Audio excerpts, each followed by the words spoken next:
Good afternoon, and welcome to the Committee on Ways and Means. Committee Secretary, will you please call the roll? Assemblywoman Anderson. Assemblywoman Backus. Assemblywoman Brown May. Assemblywoman Dickman. Assemblywoman Gorlo. Assemblyman Hafen. Assemblywoman Howdigi. Assemblywoman Kasama. Assemblyman Miller. Assemblyman O'Neill. Assemblywoman Peters. Assemblyman Watts.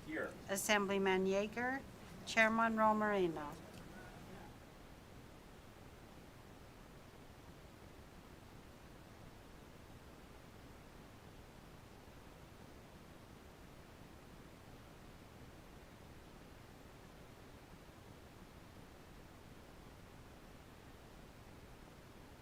It would help if I turned my mic on. Could you? Wow. Okay, let's start over again. Hi, welcome. It's sign and die. Woohoo! All right, so we have a few items on our agenda. We're getting bills in from the Senate, so we'll be coming back and forth as we get bills to hear them, work session, if they're going to get a work session, and get them down to the floor. So with that, knowing that, we will start with the first bill on our agenda for today, and that will be Senate Bill 511. And Senate Bill 511 makes various changes regarding state financial administration and makes appropriations for the support of civil government of the state. And we'll turn it over to our fiscal staff. Thank you, Madam Chair. Senate Bill 511 is probably very familiar to you all. It used to be Assembly Bill 520, which is the Appropriations Act. So it implements the budget decisions made by the money committees for the State General Fund and Highway Fund, as well as back language to be implemented into the money committee based off of the money committee's decisions. There is a total general fund appropriation in there of $3.4 billion in 2024 and $3.6 billion in 2025, as well as highway fund appropriations of $167.5 million in 2024 and $168.6 million in 2025. This bill is identical to what was provided in AB 520, and so I'd be happy to answer any questions.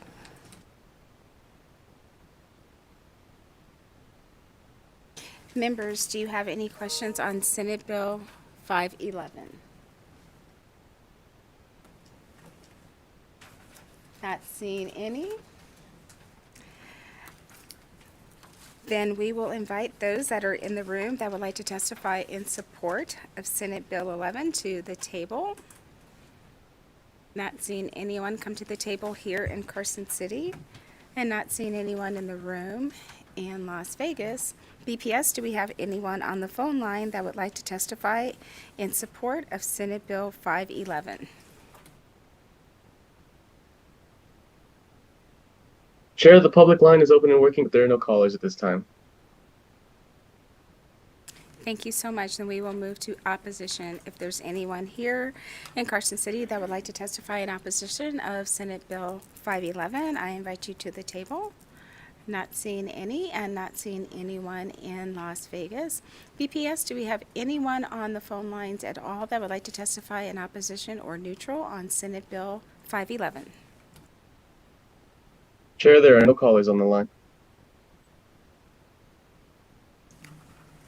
Thank you so much. So with that, we will move to neutral testimony. Is there anyone here in Carson City that would like to provide neutral testimony on Senate Bill 511? Not seeing any, and not seeing anyone move to the table in Las Vegas, and knowing we do not have anyone on the phone line, we will close the hearing on Senate Bill 511. So we'll let our members take a seat.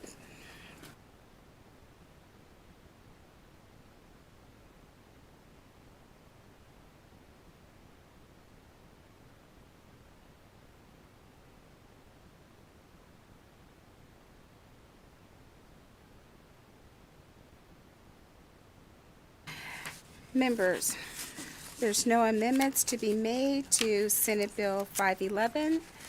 So we will open the work session for Senate Bill 511, and I will entertain a motion to do pass. Madam Chair, I'd move to do pass, again, Senate Bill 511. I have a motion from Assemblywoman Backus, a second from Assemblyman Watts. Any discussion on the motion? Not seeing any. All in favor, please say aye. Aye. Any opposed? We have 2 nays for the second time from Assemblywoman Dickman and Assemblywoman Kasama, and the motion does carry. Thank you.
Moving on to the next item on our agenda, it will be Senate Bill 10.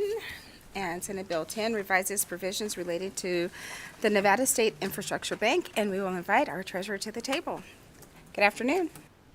Good afternoon, Chair. Thanks so much for taking the time to hear Senate Bill 10 on this exceptionally important day. I just wanted to, do we have the PowerPoint? I'm just kidding, ma'am. Senate Bill. Gonna make me hurt you. All right, there's gonna be some real deaths on sign and die. All right.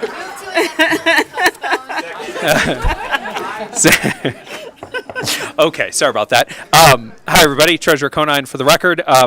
Senate Bill 10 does a few small policy things that will help us make the bank more effective. Number one, it moves the bank from its current existence place from a budget perspective in the Department of Transportation into the Treasury to match the work that is being done. In short, currently, when the bank needs to do something, or if there's a question about the bank, someone asks the Department of Transportation, they ask us, we answer the Department of Transportation, they give it to them. We just have a middle person we don't need. Thing number two, it makes, and there's an amendment in front of you, a compromise, we believe, between the legislature and the governor's office on what the board layout looks like. Currently, the board has 7 members, the treasurer, and 6 governor's members. This will change the board to have 4 legislative appointees, 4 governor's appointees representing either agencies or direct appointees, and the treasurer. It also makes the treasurer the permanent chair of the board to match the work that is being done. And finally, it includes some additional functionality in workforce housing and K through 12 in rural areas, just to make sure we've got the flexibility. There is no fiscal note on this bill. There was an appropriation at one point, but that has been removed throughout the process. I'm happy to answer any questions or go to the PowerPoint. Members, any questions on Senate Bill 10, the second reprint, or the proposed amendment? Not seeing any. I do only have one question. I know the bill had a hearing in the Senate. Were they aware that the amendment was coming on the side? Treasurer Conine, yes. All right, not seeing any other questions, I'll ask you to go ahead and take a seat back, and we'll invite to the table anyone that's here that would like to testify in support of Senate Bill 10. Not seeing anyone here in Carson City.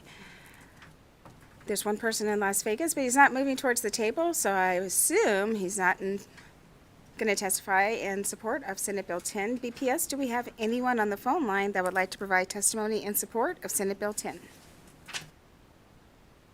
If you would like to testify in support of Senate Bill 10, please press *9 now to take your place in the queue.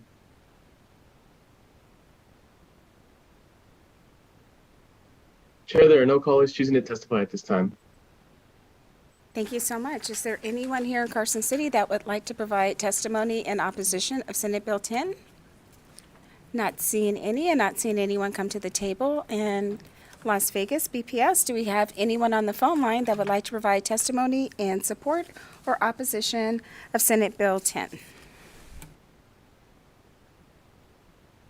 If you would like to testify in support or opposition of Senate Bill 10, please press star 9 now to take your place in the queue.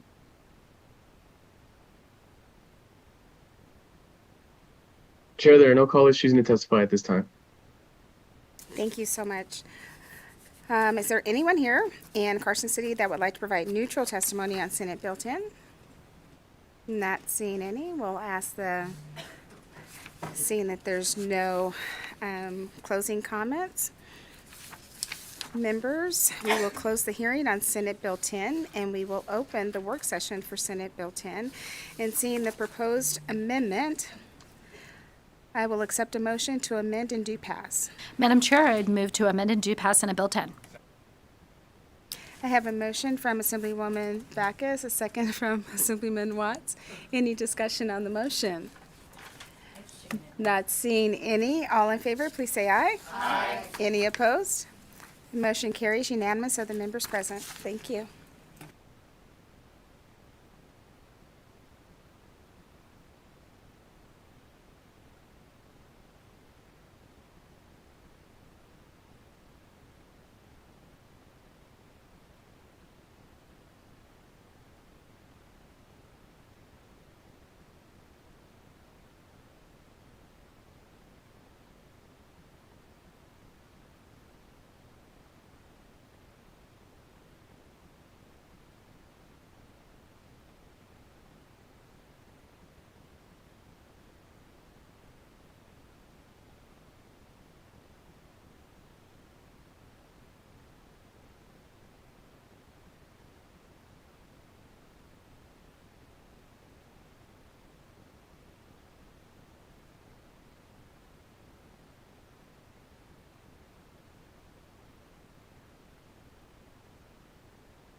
All right, moving on. We will open the hearing for Senate Bill 454.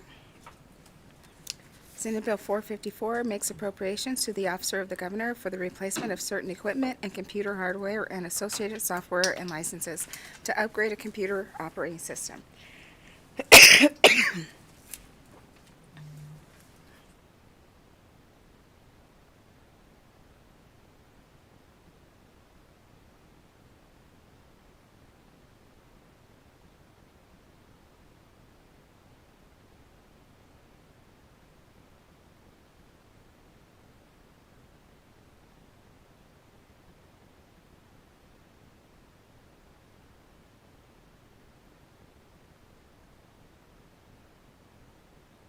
Thank you, Madam Chair. Senate Bill 454 makes one-time general fund appropriations to the Office of the Governor totaling $26,721 for replacement equipment.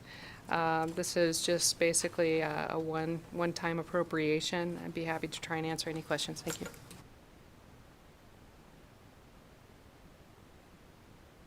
Members, any questions? If you look in the bill, the appropriations associated with this bill are for the governor's mansions dishwasher, the New Americans computers, federal assistance computers, and nuclear projects computers. Are there any questions? Not seeing any. Thank you so much for the presentation, and we'll move to testimony in support of Senate Bill 454. Not seeing anyone come to the table here in Carson City, and not seeing anyone at the table in Las Vegas. BPS, do we have anyone joining us on the phone line that would like to testify in support, opposition, or neutral on Senate Bill 454? If you would like to testify in support, opposition, or neutral on Senate Bill 454, please press star 9 now to take your place in the queue.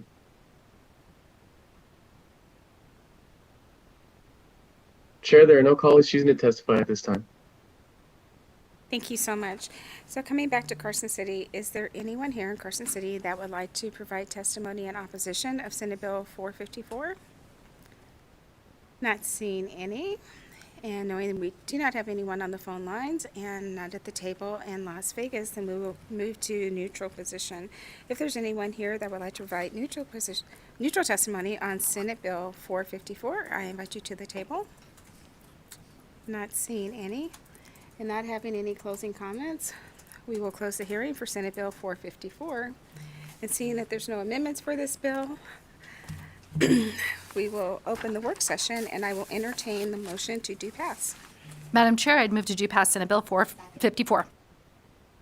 I have a motion from Assemblywoman Backus, a second from Assemblywoman Hadigate. Any discussion on the motion? Not seeing any. All in favor, please say aye. Aye. Any opposed? The motion carries unanimous of the members present.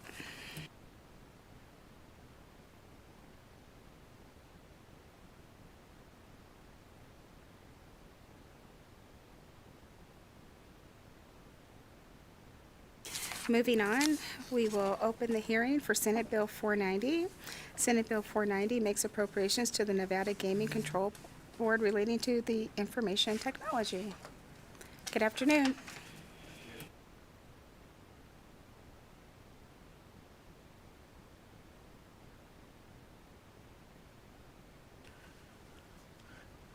Good afternoon, Chair Monroe Moreno, members of the committee.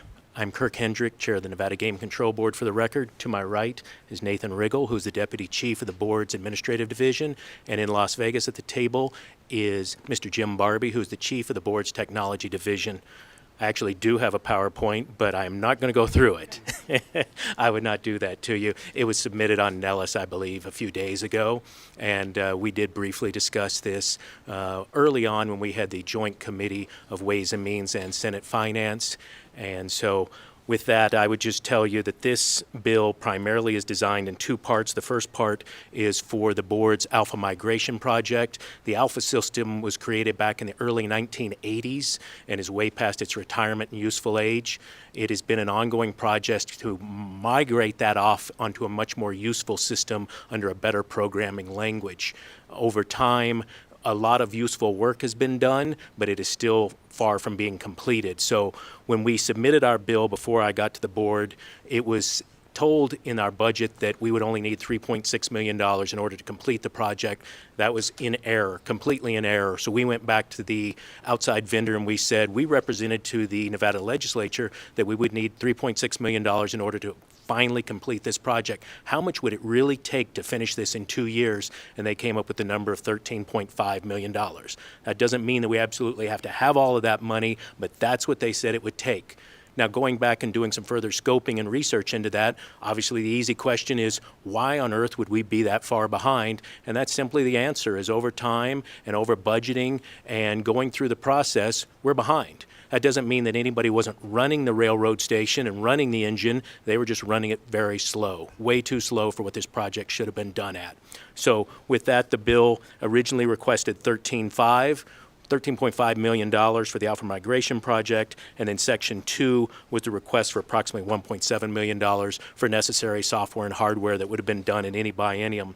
At the Senate Finance hearing, there was an amendment made that you will see in the first reprint at Section 1.5 to change the amount from $13 million to $8 million with a potential opportunity to go to Interim Finance Committee and request the extra $5.5 million if indeed the board is doing its due diligence and properly running this project at the appropriate pace. With that, I would say that the three of us gentlemen are here to answer any questions that you may have. Thank you. Thank you. Members, any questions? That's a major difference from the original dollar amount.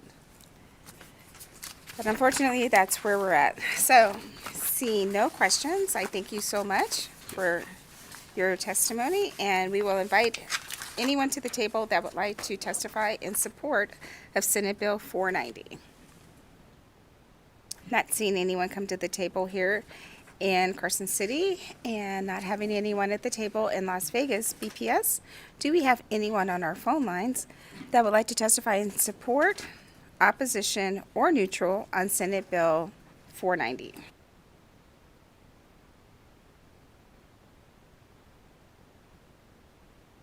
If you would like to testify in support, opposition, or neutral on Senate Bill 490, please press star 9 now to take your place in the queue.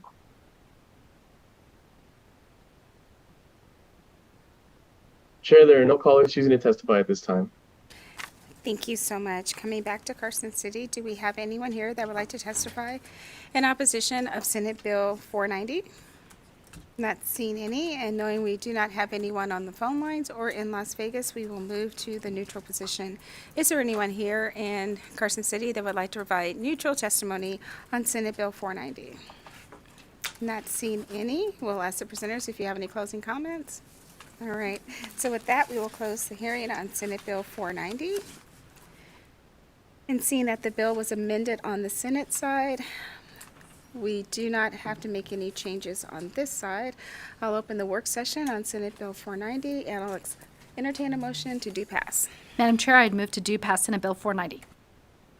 I have a motion from Assemblywoman Backus, a second from Assemblywoman Hadigi. Any discussion on the motion? Not seeing any. All in favor, please say aye. Aye. Any opposed? The motion carries unanimous of the members present.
Moving on, we will open the bill hearing for Senate Bill 505. And Senate Bill 505 makes an appropriations to the Office of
Members, we will roll this one to our next hearing. The presenters that we thought we'd have, we do not have. And is there someone here to present SB 277 for Assemblyman? Okay, for Senator Harris. Then we will open the hearing for SB 277, which revises provisions relating to cannabis. Good afternoon. Good evening, Scott Rutledge with Argentum Partners for the record. Thank you, Madam Chair and committee members. This amendment to SB 277 simply does one thing. It reduces fees for renewals of cannabis establishment licenses, as well as for new cannabis establishment licenses, which will help reduce barriers to entry for future applicants. If you have any questions about the amendment, I'd be happy to answer them. Okay, I'm going to have to pull up the amendment. I do not have it in the folder. And for the record, Chairwoman, this is Section 10 of SB 277 that reduces the fees.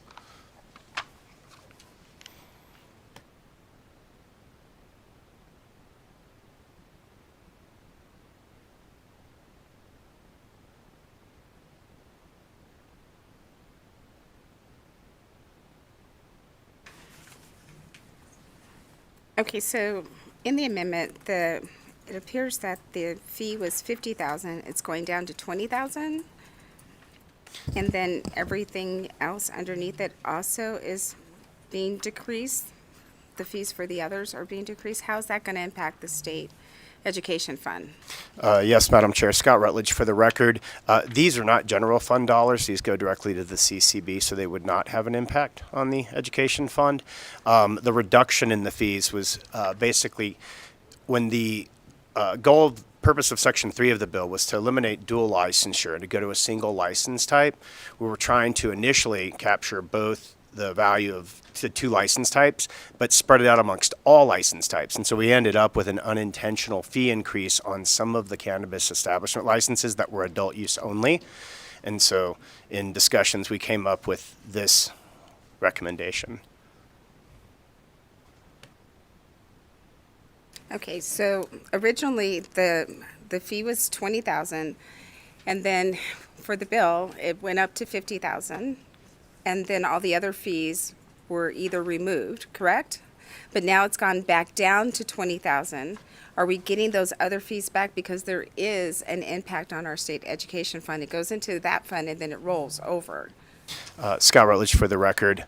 Madam Chair, the idea here is that by reducing those fees on the renewals, we're also eliminating some of the work that was being done by the CCB to do two renewals for medical and adult use. So we are eliminating some of the labor, some of the work by those CCB staff members in order to do this.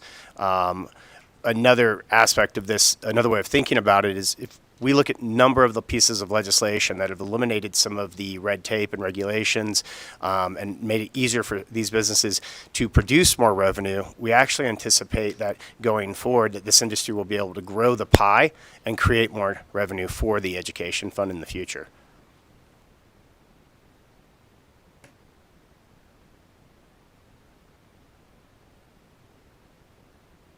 Assemblywoman Bacchus, and then I will have another question about the fees.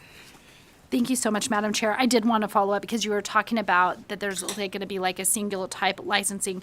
But when I look at page 20, lines 10 through 13, we're taking a cannabis establishment license for adult use cannabis cultivation facility from 30,000 to 3,000. So that is like a 95% decrease. A 9%, I guess, decrease. 20. Whatever the math is. It's been day 120, so my brain is not functioning as much. So that's a little different. And then also, I know one of the issues in this bill pertained to the 2/3 requirement, and I understand that there weren't any changes by the amendment to Section 3 and Section 17 that ultimately indirectly result in new revenue, and I just wanted to understand that a little more. Scott Rutledge for the record, through you, Madam Chair, to Member Bacchus. For the purposes of regarding the two-thirds, we noted that it was on the actual printed amendment, that by approval of this amendment, it would eliminate the two-thirds for the bill. So that was our understanding in terms of the two-thirds, was that once this was approved, it would go away. That the rest of the language in the bill was not going to allow it to maintain the two-thirds.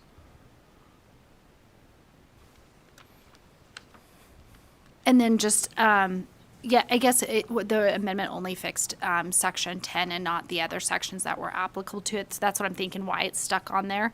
But my first question that I was curious about is why are we decreasing so significantly an initial issuance of an adult use cannabis cultivation facility license from $30,000 to $3,000?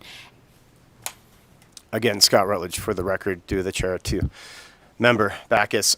We are actually not certain that there will be a number of new licenses issued going forward. There has been no market study by the CCB.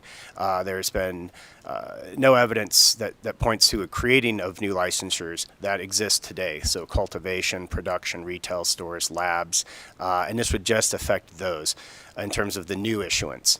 Certainly with like cannabis lounge licenses, when we passed AB 341 last session, those had their own fee structure. We also included a new fee structure for social equity applicants, a reduction of 75%. Looking at some of the other pieces of legislation that you all have considered this session, we are also made strides in other bills to focus on social equity, changing that intent in the preamble on SB 328. And so one thought is that when we do start to look at new license types in the future, and some of these may be micro business licenses, they could be new types of licenses, they'll probably most likely have they'll have to have a new fee structure because they're not named currently in statute. But again, very shortly, I would say I'm not certain we're going to be issuing new licenses for cultivation, production, labs, or retail stores in the future. So the primary, and we haven't issued any since 2018 for the retail stores. So what we'd be looking at really are the renewals. And yes, the renewals have been reduced. But again, without any sort of indication from the CCB, is always our understanding, less workload for them would require less funding to them for the purposes of this effort. And again, back to the point of growing the pie for this industry, we do think we will generate more revenue. We haven't had a cannabis lounge open yet, and those are definitely going to be generating more revenue, especially on that 10% retail. So we do see more revenues coming in to the education fund as this industry continues to open up those new licenses that have already been allocated.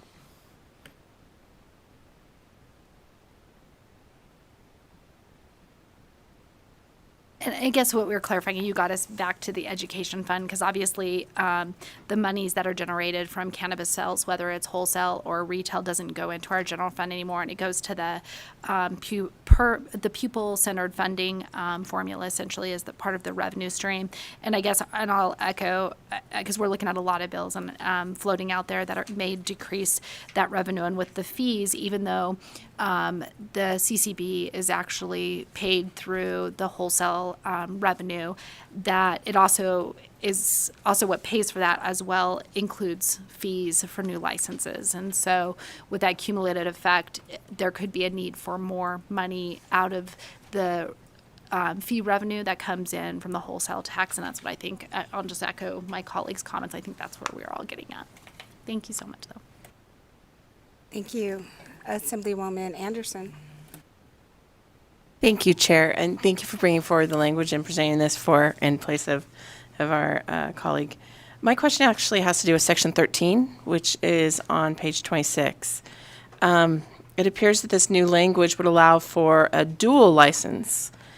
And so my questions are twofold. Although it does state later that the board may adopt any regulations, does that mean that if you currently have one establishment that is medical, that then for them to be able to become recreational, they would need to apply for a second licensure, or vice versa? Or does it automatically happen? And then also with these new fees, how would that be impacted? Scott Rutledge for the record, through the chair to Member Anderson. So under section 13, yes, we are eliminating the dual licensure. We're going to a singular licensure. So this has two impacts. Number one, per the CCB in a prior hearing, there are 18 medical-only licenses that exist in the state of Nevada today, 9 production, 9 cultivation. So those would all become, they would be able to now do adult use, cultivation, and production as opposed to just medical. In 2018, I believe we issued 80 retail adult use only licenses in the state, and those licenses are not able to sell to medical patients today, so they would now have the ability to sell to medical patients. And so instead of thinking of these as medical or adult use, they would just be cannabis establishment licenses. Thank you, Chair. May I ask a follow-up? Thank you for that clarification. So then I guess what I'm looking at is when I take a look at the fees that are listed on Section 10 that you highlighted already, when it's time, I have not sat down and looked at the differences with them.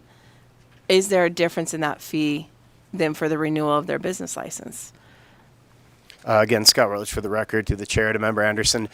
Yes, there is going to be a reduction across the board in the renewals. So every license now, instead of, if you had dual licensure, if you have dual licensure today and you're renewing medical and adult use, you're only going to renew as a singular license under this new structure. If you're an adult use only license, when nothing actually changes for you except you will now have the ability to sell medical products. As a medical only license, those 18, when they renew, they're actually going to renew as adult use or cannabis versus medical. So that those 18 will be the only ones that there's a, I don't know if I would call it substantial change, because they're currently right now, if you're a cultivation that grows for medical purposes, you can transact through an adult use cultivation in order to get that material, those products into the adult use market. So it's not going to make a material change on the current way business is being done, but it does change the licensing structure for those licenses. Thank you, and thank you for that clarification, because I'm looking at the fees right now, and for renewal of a medical, it's $3,000, and then for the renewal of an adult use, it appears to be $5,000. So the medical would be renewed at the $5,000 or at the $3,000? Again, Scott Rutledge for the record, through the chair, to Member Anderson. No, it would be the lower amount, the $3,000. So what we're basically saying is what you see in the amendment would be the renewal fee for every type of establishment license going forward, I think as of January 1, 2024. Thank you. Members, any other questions? Not seeing any. I'll ask you to go ahead and take a seat back, and we will ask anyone that is here to testify in support of Senate Bill 277 to have a seat at the table.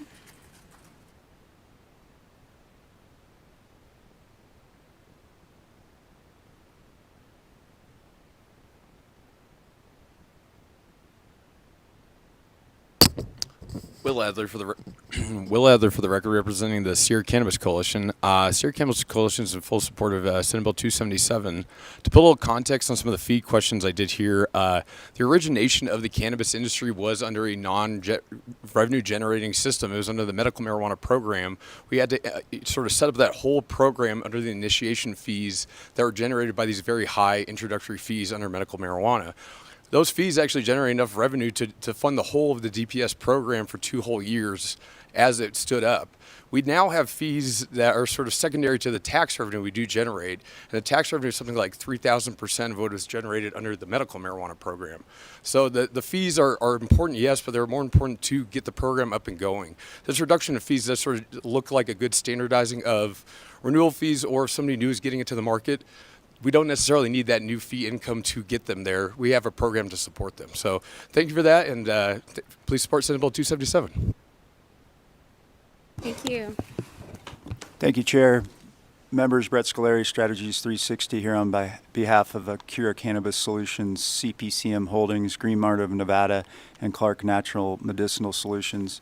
We support this bill. We supported it in the policy committees. Our angle on this bill was I think it's in section 14.3 and 14.6. It's the public education piece authorizing the local governments to conduct a public education and outreach on the safe use of cannabis. We think that's really important. We've been talking about the illicit market all session long, and this is just another tool that we think is really a good idea for the industry and local governments to work together and get public education on safe use of cannabis. So we appreciate your hearing this bill and urge your support. Thank you. Go ahead. Good afternoon. Lake Martin on behalf of the Nevada Cannabis Association. We support this bill as well and thank the sponsor for bringing it. Thank you. Chair, members of the committee, Connor Kane, on behalf of the Chamber of Cannabis, we're in support. Thank you. Chair, members of the committee, Chris Anderson with Solid Consulting, representing Hardin Premium Cannabis Dispensary and RNBW. For the record, we support this bill, particularly for the provisions increasing the sales amount, the quantity per sale, which we believe will result in an increase in legal sales and hopefully a decrease in unlicensed sales. Likewise, with the consumer education piece, we believe that this will lead to safer consumption and hopefully a decrease in the illicit market. So we urge your support. Thank you. Thank you.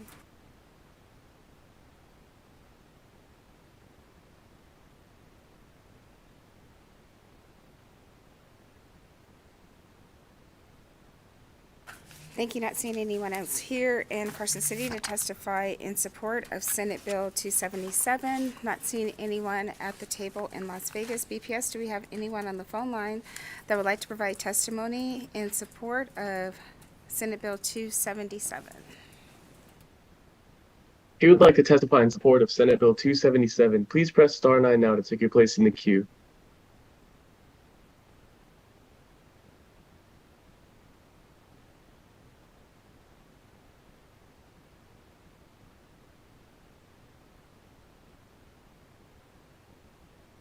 Yes, my name is Sky Nomales, SKYNOMALIES, and I am calling in support. I believe it's a very good thing, and in the future, for the record, I would like to see this type of medication available like on every street corner and in the grocery stores, just like Big Pharma has their general stores on every corner and in grocery stores. I would like to see this type of medication available for the public in the future as well. It's done a lot of good for a lot of people, and I'm in full support. Please go right ahead. Vote yes. Thank you very much for your time. Thank you. Next caller. Chair, there are no additional callers choosing to testify in support at this time. Thank you so much. So we will move to opposition. Is there anyone here in Carson City that would like to provide testimony in opposition of Senate Bill 277? Not seeing any, and not seeing anyone at our table in Las Vegas. BPS, do we have anyone on the phone line that would like to provide testimony in opposition of Senate Bill 277? If you would like to testify in opposition to Senate Bill 277, please press star 9 now to take your place in the queue.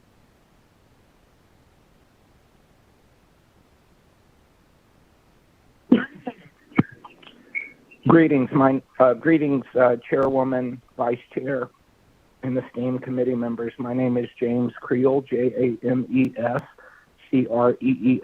for the record. I represent Compassion Center and the Center for Incubation and Findings Research. We're an Oregon-based research institute that specializes in medical cannabis and related modalities.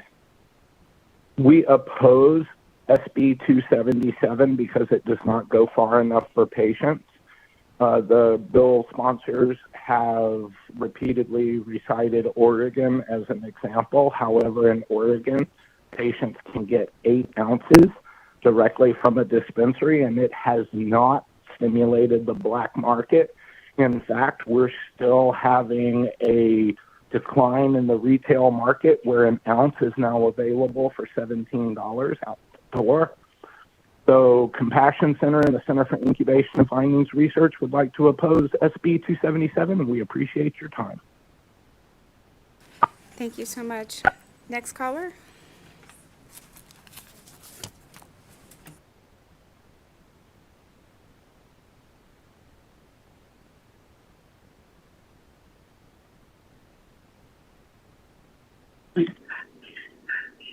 This is Julie Montero, Monteiro. Thank you. Greetings, Chair and esteemed members of the committee. I speak on behalf of Integrative Providers Association and Coalition for Patient Rights. We actually oppose this bill still, even with the amendments, as it does not do anything to increase the numbers for the patients and only seems to serve industry and those with a criminal record. We wish to see the limits for patients raised, in which we've been trying to do so for the last 23 years, and to see adult use raised without the limits of patients really is disturbing. Patients rely on their medicine to stay alive and need higher limits to control complex disease states. And this proposed increase in limits in 2.5 ounces does not go far enough for medical patients. And so with that, we'd also like to see in Section 15, the distribution of the excise tax is not descriptive enough in its distributions. It states that it's going to go to Section 678C, which is the medical cannabis silo.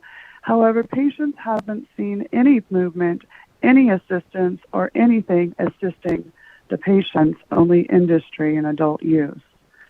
And we also want to know to see with the appropriate funding to improve the Nevada medical marijuana patients.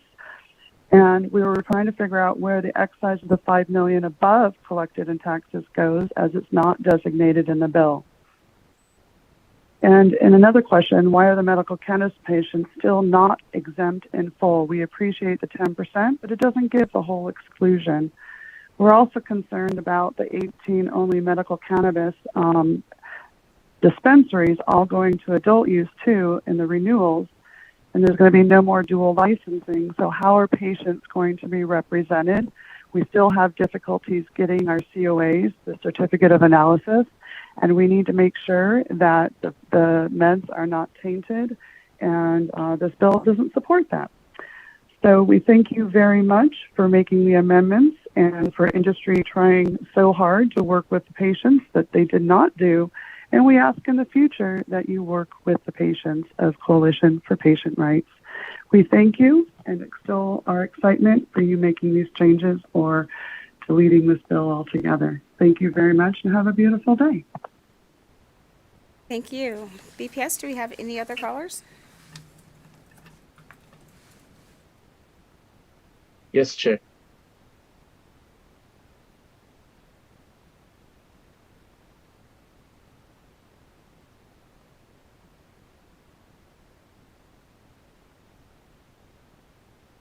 Caller with the last 3 digits, 657, please press star 6 to unmute yourself.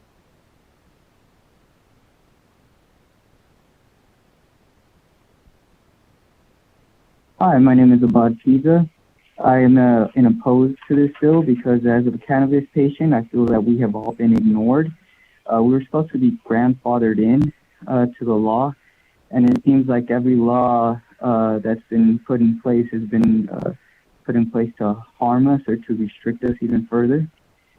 So for those reasons, I feel that you guys need to start taking into account the cannabis patients, and instead of restricting and creating all these laws trying to take rights away from them, you guys start empowering them. Thank you. Thank you. Next caller. Chair, there are no additional callers choosing to testify in opposition at this time.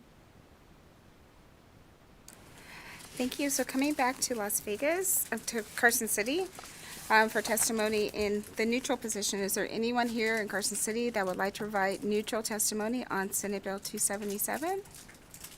Not seeing anyone. Not seeing anyone at the table. And BPS, as I understand it, we do not have anyone on the phone lines at this time, correct? If you would like to testify neutral on SB 277, please press star 9 now to take your place in the queue.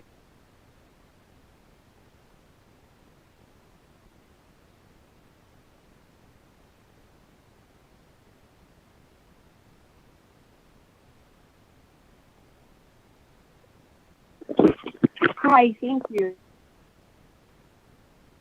Hello. We can hear you. Saunders. I am co-founder and vice president in government relations for Carney. a national 501c3 dedicated to driving responsible change in social equity and inclusion, criminal justice, and reentry, as we've had enough social justification. I've been affected by the drug war at a state level and a federal level here in Las Vegas, Nevada.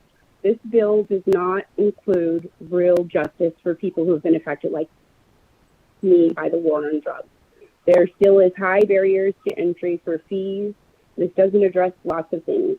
I've reached out to people during this legislative session so they could have my input, so that I could be brought to the table, because I've been affected financially, emotionally, mentally from Nevada State Legislature writing bad laws to exclude me from working in the industry after I helped the state of Nevada make over $100 million and local business owners.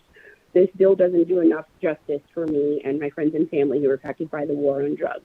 And seeing how you guys want to add more penalties to further penalize people who don't have millions of dollars just to get into the industry is absurd. Patients deserve safe access to clean medicine that does not need to be remediated with radiation, that doesn't need to have chemicals. There needs to be a standard of, which is not the gold standard that I've been seeing. That's not why I went to federal prison after helping protect an industry and finding myself still having to fight for social justice at this late date. It's very disheartening to me. And I really am not appreciative at the Nevada State Legislature. You guys keep on funneling money in the guides of line, oh, we're going to send it to education, when really you guys are sending it to yourself. There's a huge disconnect from the reality of people who have suffered in Nevada State Legislature. And that really needs to be taken into account in this legislative session. Also, I saw that you guys had put bills in today to give you guys a raise for working through this 82nd legislative session is absurd as well.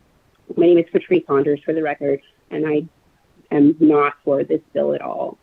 And I would like for you guys to make some amendments and actually sit down with people like myself who have been affected by the war on drugs, so you guys can come up with reasonable solutions that are financially give people a pathway to real ownership, not just what it wants to look like for the industry.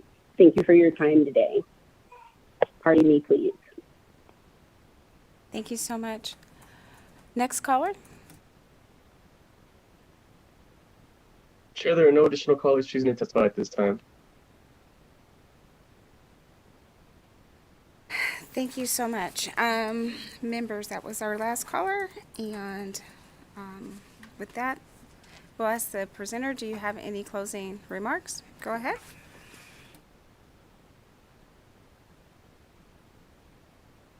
Thank you, Chair. Can y'all hear me? Okay, thank you, Chair. Thank you, members of the Ways and Means Committee, and Mr. Rutledge for pinch hitting for me while we were on the floor. And as I understand it, we're actually back on the floor. Don't tell anybody. I think y'all had a couple of questions. I want to try and clarify just a couple of things. One, yes, we are decreasing fees. The main goal of that is to get the 2/3 off and to keep the 2/3 off. There was a misprint. The bill was printed with a 2/3 on it. It is no longer a 2/3 bill. Originally, the bill shifted fees around so that it was revenue neutral. But again, that created a 2/3. And so what we're doing is we're lowering the fees to ensure that we don't have to potentially generate too much additional revenue in the future. As to concerns about the CCB and their budget, I promise they will be fine. The excise tax, which funds the CCB, $63 million, their operating budget, $10 million. And so this decrease in fees will not impact the CCB substantially. In addition, they do not get funds from the general fund.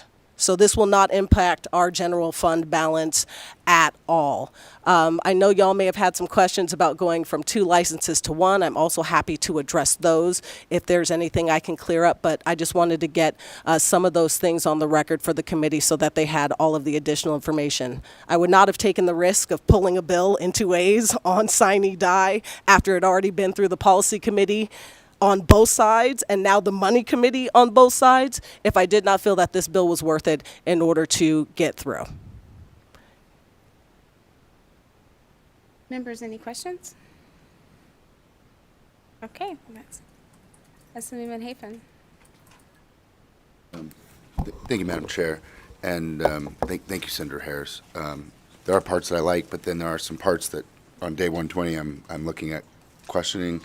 And I'm sorry, I'm just looking at the digest, and the digest is talking about, it sounds like we're eliminating the requirement to kind of look into the ownership of the companies. Could you just kind of give me a brief explanation of the rationale behind that? Sure. Assemblyman Hafen, thank you for the question. Dallas Harris for the record. 100% we are not getting rid of the requirement. It is the CCB's job to make sure that every person who participates in this industry is not going to, I don't know, for a lack of better terminology on day 120, screw it up, right? So the CCB will maintain its obligation to vet folks. If I understand correctly, what you're referring to is kind of a stricter requirement where the CCB has to ensure that people who have 5% ownership or less have an agent card. And really that burden has become a bit high at this point in the industry. And so that amendment was specifically requested by some of the folks who came up in the industry in support. And if I understand correctly, the CCB also supports that amendment. Assemblywoman Anderson. Thank you, Chair, for the second shot, and thank you, Senator, for rushing up. So my question continues to be about Section 13, which is allowing for the dual credit. Let's say that there is an establishment that currently is for the adult license, not medical at all. With this language, they now could become medically licensed. Do they have to go through any training? Number one. And then number two, what was just stated was when the renewal happens, it would be for the lower fee. Could you kind of explain why that reasoning's there? Yes. Okay. So Dallas Harris for the record, to you, Assemblywoman Anderson, through Chairman Moreno. As to your first question, there is no change in this bill with regards to what requirements you have to meet in order to be able to sell medical cannabis. And so those requirements will remain the same. You're going to have the ability to be able to tax each one differently, be willing to comply with all of the regulations of the medical program. That will not change. However, once you renew, you will be able to do both. And truthfully, most of our operators today are already dual licensees. And so we know folks know how to do this. And yes, your second question goes back to what I initially was stating. We're lowering the fees, right? We're lowering the barrier to entry, which frankly, I'm actually all for, right? We're going to make it easier for folks to get into the industry. And so yes, they will be renewing at what is the lower of the two licensing fees. But the key there again is to make sure we keep that 2/3 off, to be completely transparent. All right, seeing no other questions, I thank you so much. All right, thank you. And with that, we will close the hearing for Senate Bill 277.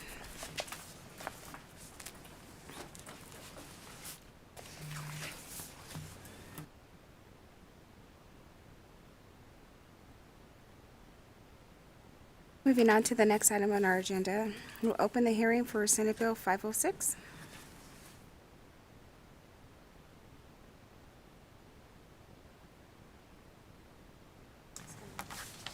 Thank you, Madam Chair. Senate Bill 506, as amended, requires fees collected from the Central Repository for Nevada Records Criminal History to also be used for any other purposes authorized by the legislature, and any balance of such money remaining at the end of the fiscal year reverts to the state general fund. The amendment becomes effective the bill becomes effective July 1st, 2023. I'd be happy to try and answer any questions. Members, do you have any questions for Senate Bill 506? All right. Then we will open the testimony in support for Senate Bill 506. Not seeing anyone come to the table here in Carson City, and not seeing anyone approach the table in Las Vegas. BPS, do we have anyone on the phone line that would like to testify in support of Senate Bill 506? If you would like to testify in support of Senate Bill 506, please press *9 now to take your place in the queue.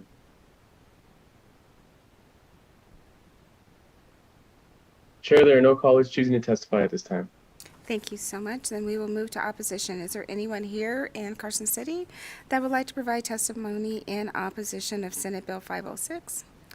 Not seeing any and not seeing anyone in Las Vegas. BPS, do we have anyone on the phone line that would like to provide testimony in either opposition or neutral on Senate Bill 506?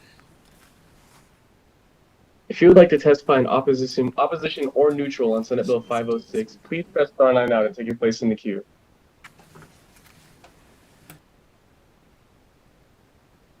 Chair, there are no callers choosing to testify at this time.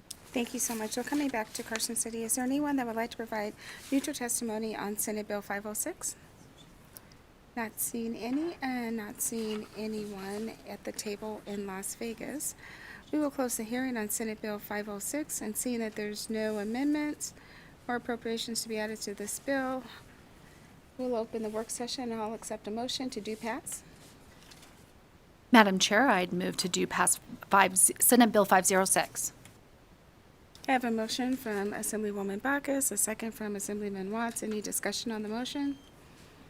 Seeing none, all in favor, please say aye. Aye. Any opposed? The motion carries unanimous of the members present.